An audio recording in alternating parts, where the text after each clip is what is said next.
Google Translate is a free tool that enables you to translate sentences, documents, and even whole websites instantly. But how exactly does it work? While it may seem like we have a room full of bilingual elves working for us, in fact all of our translations come from computers.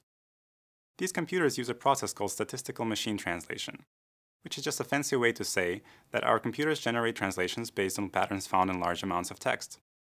But let's take a step back. If you want to teach someone a new language, you might start by teaching them vocabulary words and grammatical rules that explain how to construct sentences. A computer can learn a foreign language the same way, by referring to vocabulary and a set of rules. But languages are complicated, and as any language learner can tell you, there are exceptions to almost any rule.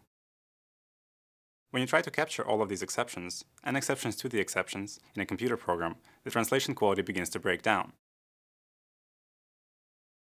Google Translate takes a different approach. Instead of trying to teach our computers all the rules of a language, we let our computers discover the rules for themselves. They do this by analyzing millions and millions of documents that have already been translated by human translators. These translated texts come from books, organizations like the UN, and websites from all around the world.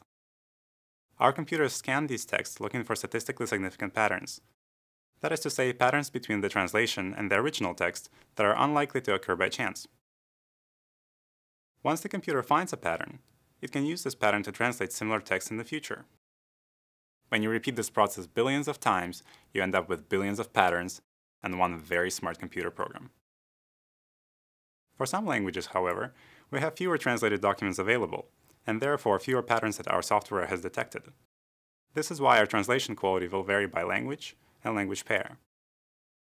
We know our translations aren't always perfect, but by constantly providing new translated texts, we can make our computers smarter and our translations better. So next time you translate a sentence or web page with Google Translate, think about those millions of documents and billions of patterns that ultimately led to your translation. And all of it happening in the blink of an eye. Pretty cool, isn't it? Give it a try at translate.google.com.